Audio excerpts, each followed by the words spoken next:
Queridos irmãos, a paz do Senhor.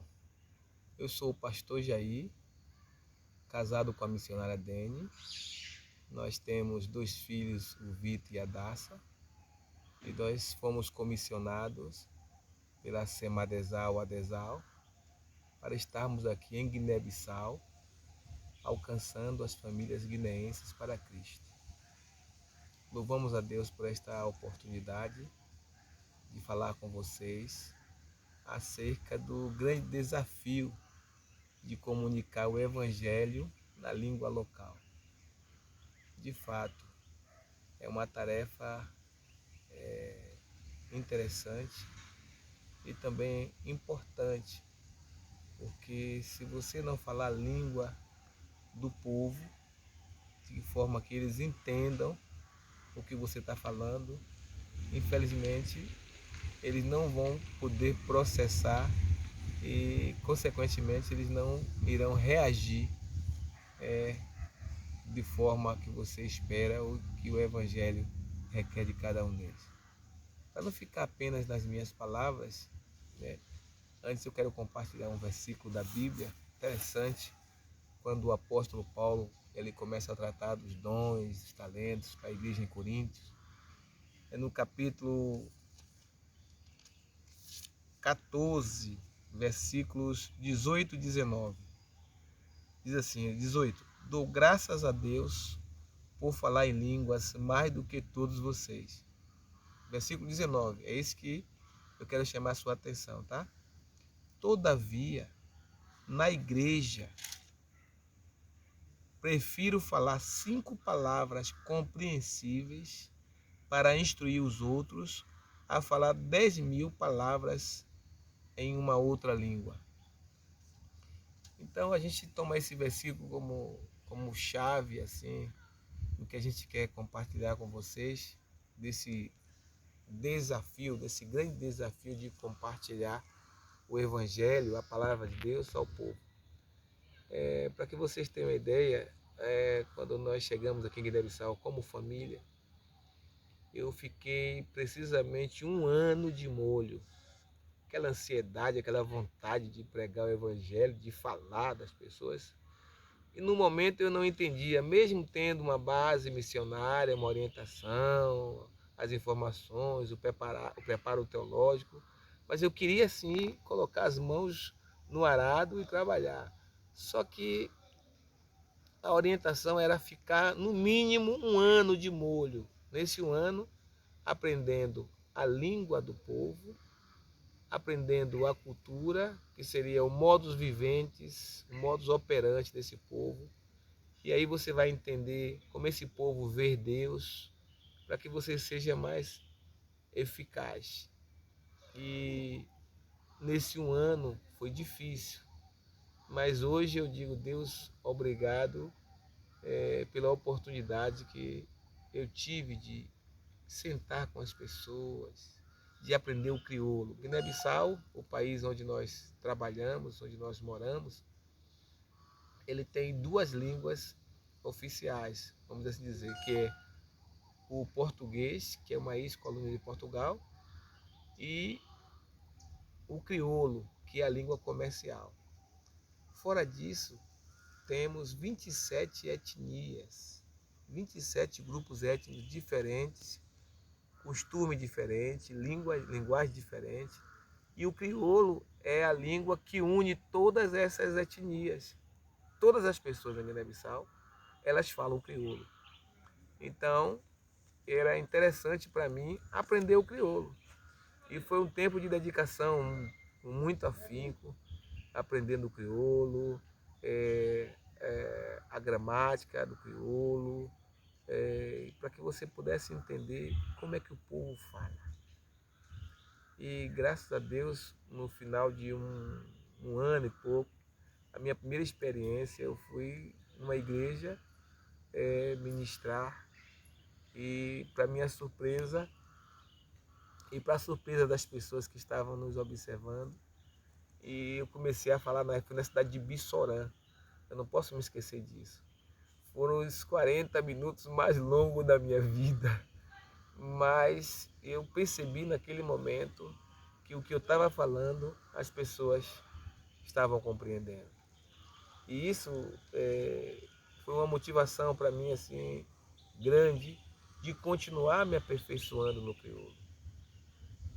Para vocês terem uma ideia, eu estou falando aqui o português para você, mas o pensamento vem em crioulo. Eu estou aqui nessa coisa dúbia. Isso mostra que você já está se desenvolvendo. Quando você começa a sonhar na língua, você começa a ter mais desejo de falar a língua do povo, isso mostra que essa língua ela já está, de certa forma, entranhada em você. Então, vamos lá. Qual é o grande desafio? Por exemplo, no crioulo. As pessoas, eles ouvem o português, mas eles não conseguem processar. E você precisa falar a língua dele e que, conhecendo a cultura dele, para que você possa interagir, para que você seja mais eficaz, mais eficiente na comunicação do Evangelho. Pra vocês terem uma ideia, a palavra é cauterizar. Eu vou falar para um guineense o que é cauterizar. Ele não sabe o que é cauterizar. Ele não vai perceber. Você compreende o que é cauterizar. Mas para o guineense ele não entende o que é cauterizar. Mas se eu digo assim, quinguintido, ele vai entender. Essa palavra quinguintido, para ele significa cauterizar. Uma pessoa que não tem mais, perdeu a sensibilidade. Tem as marcas lá, mas não tem a sensibilidade. Então, esse desafio de você entrar na mente do povo, ver o que o povo está vendo, para que através da língua dele você possa apresentar o reino de Deus, apresentar Jesus como o Senhor e Salvador. Umas coisas interessantes aqui na cultura, que vale a pena o missionário, antes de começar a fazer qualquer trabalho, ele dá uma parada. Essa parada parece que ele está perdendo tempo. Ao contrário, ele está ganhando tempo. E nesse ganhar tempo, ele está se comunicando, interagindo com o povo, conhecendo o que para ele é mais importante, as saudações, o que é que para ele é valor, para que isso você possa começar a interagir com ele. Uma coisa muito forte aqui, que para o guineense, por exemplo, quando ele gosta de você, ele tem um amor por você, o presente que ele vai te dar, ele vai pegar um saco molhado e vai colocar um pano, um tecido. Esse tecido para ele é uma expressão de amor e de gratidão para com a pessoa. Para a gente, talvez não comunique nada, mas para ele, quando ele faz isso, esse pano, ele te entrega com as duas mãos. E aí você tem que também receber com as duas mãos. Quando eu recebo com as duas mãos, eu estou me comunicando, dizendo para ele, olha, muito obrigado, eu entendi que você está me honrando. E aí essa amizade, ela começa a fortalecer. Uma outra coisa na cultura, se você precisa entender, é o choro, ou seja, o funeral.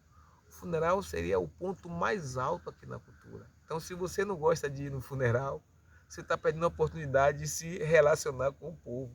Porque nesse funeral é que acontece muitas coisas, todo mundo vai estar presente. E quando ele vê você no funeral, ele jamais vai te esquecer de você. Porque ele percebeu de que você, no momento de dor, no momento de fragilidade, você esteve presente com ele. Então, para ele, você é um amigo de verdade. Então, de certa forma, você é obrigado, porque para aquilo é importante. Mesmo que você chegue lá e fique sentado 1 hora, sentado, sem falar nada, o fato de você estar lá sentado com ele, ele está entendendo, você está se comunicando com ele de que para ele você é importante. Então, quando você tem esses detalhes bem claros na sua mente, e você tem a liberdade de apresentar Jesus Cristo para uma pessoa. No caso, nós trabalhamos com as famílias, né? O mecanismo aqui de você lidar, de tratar com os casos familiares é completamente diferente do Brasil. A gente pega aqui o conhecimento, mas a aplicação aqui é completamente diferente. Então eu primeiro tenho que sentar com esse homem, conversar, ouvir. Depois eu vou sentar com essa mulher, a mulher fala, você ouve. Depois que você ouvir ele falar tudo, contar a história dele toda, ela contar a história dele todo, aí você também vai, a título de história, olha o outro detalhe, a comunicação aqui, ela é oral. Então você começa a contar, a ensinar ele, a mostrar a ele os valores divinos, os princípios do casamento, como se fosse contada uma história. Ele para, ouve você, depois ele volta e começa aquela interação para que depois nós possamos confrontar os dois, mas já trabalhamos um e outro em separado, e quando eles chegam juntos, eles começam a enxergar um outro, porque o que é importante aqui primeiro é a reconciliação. Então, tudo isso faz parte do conhecimento da cultura, da língua, para que você possa interagir.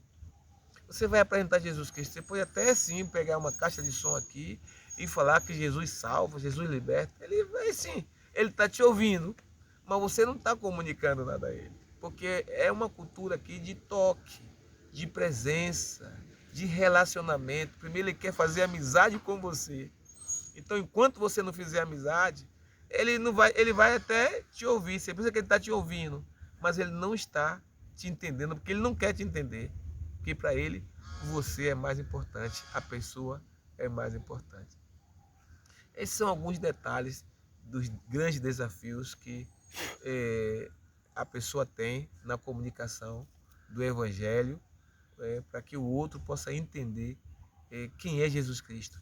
Então, aqui em Guiné-Bissau, especificamente, o relacionamento está em primeiro lugar.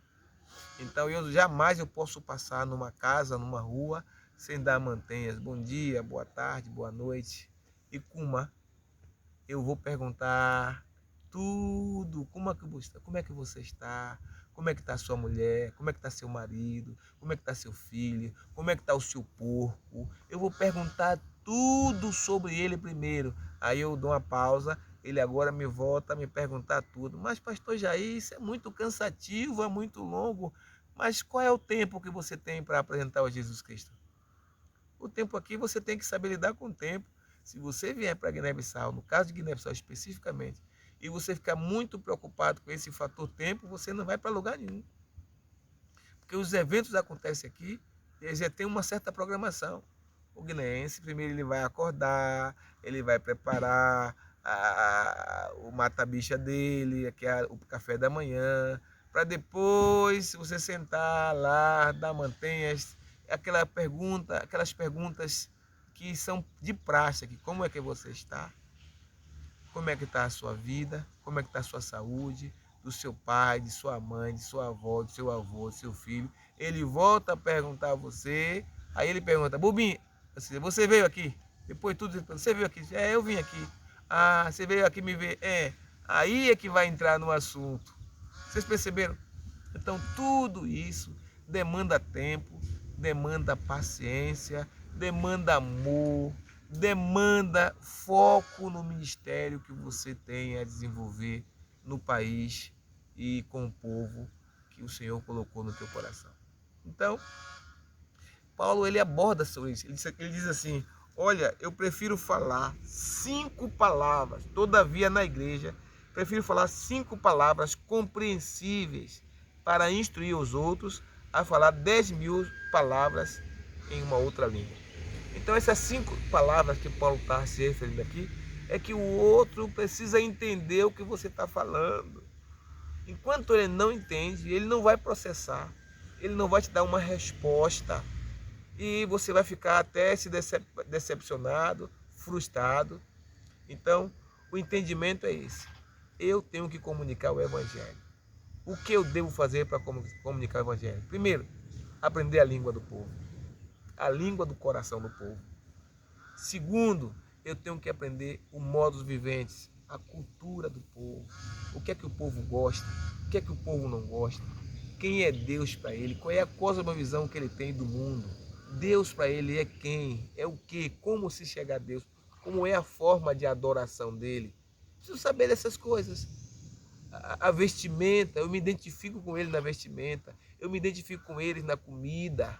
Quando eles vão comer, ele chama Bino, come, venha comer. Eu não vou comer. Mesmo ele vai te dar uma colher. Você pode pegar a colher e comer. Mas se você lavar suas mãos e pegar aquela mão e meter na cuia, na cabaça ou na bacia para comer, ele vai dizer para você, esse é um dos nossos. Então eu que quero comunicar o evangelho. Então eu preciso me identificar com ele. Me identificar com ele não somente na língua, mas também na vida dele, no relacionamento dia a dia. É isso que acontece e muitas das vezes a frustração é porque eu quero apresentar o evangelho, mas do meu jeito, não é do meu jeito, tem um jeito, né? Esse jeito que nós chamamos de aculturamento. Nesse aculturamento está ali já explícito aí já algumas coisas que eu já falei. Então Paulo foi bem claro quando ele diz, olha, 5 palavras compreensíveis. Então, eu preciso conhecer o que é para ele, o que é perdão, o que é amor, o que é misericórdia, o que é compaixão. O povo guineense, eu vou dizer para vocês, é um povo amável, é um povo de relacionamento, é um povo que gosta de convivência. Então, nessa comunicação do Evangelho, para mim, eu hoje diria assim para vocês, sem medo de errar, eu me sinto muito mais guineense do que brasileiro. Eu já tenho agora no Brasil o choque, mesmo eu falando a língua do brasileiro, mas muitas vezes eu já não estou me comunicando com os brasileiros, isso no Brasil, como eu me comunico aqui em Guiné-Bissau. A minha oração é que vocês possam perceber que o trabalho, o desafio de comunicar o Evangelho a uma outra nação, a outro povo, não é um trabalho a curto prazo, é um trabalho a longo prazo. E a minha oração é para que você entenda e que nas suas orações você possa perceber que o missionário que está em outra cultura, ele precisa de tempo, ele precisa de paz, ele precisa de tranquilidade, ele precisa de que essas coisas elas vão acontecendo assim, paulatinamente. Não é uma coisa imediata. A comunicação do evangelho em outra língua, ela não é imediata, como muitas vezes nós fazemos em alguns lugares do Brasil por conta da mesma língua e da mesma cultura. Mas aqui ela é muito lenta. Mas graças a Deus o trabalho com as famílias, ela tem crescido. O Senhor tem nos ajudado por conta dessa comunicação. E um exemplo prático aqui, nós tivemos quando o pastor Raimundo, o pastor Melquisedeque, eles estiveram aqui, foi um tempo muito bom com eles. Eles conheceram algumas regiões do país, região leste. Pastor Raimundo e Melquisedeque, pastor Melquisedeque, eles interagiram numa boa, assim. Nós fizemos uma viagem para Gabu e no retorno não tinha mais lugar de sentar. E pastor Raimundo foi Melquisedeque, ficou sentado numa bombona. E eles chegaram em Bissau quebrado, mas eles sentiram a realidade do povo. Então foi algo também, eu tenho certeza, que marcou na vida dele. Eles participaram da nossa reunião no presbitério e ele viu como as reuniões funcionam. Então todo mundo fala a mesma coisa e acrescenta uma outra. Todo mundo fala a mesma coisa e acrescenta uma outra coisa, para no final fazer um resumo.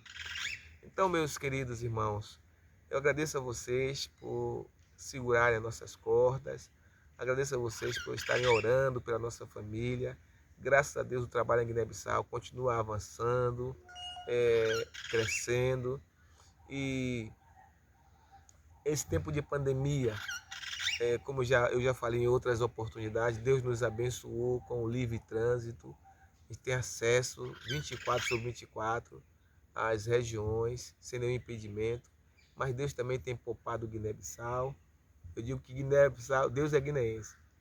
O número da pandemia não tem sido, tem, de certa forma, estacionado, e por conta da temperatura aqui e outras vertentes.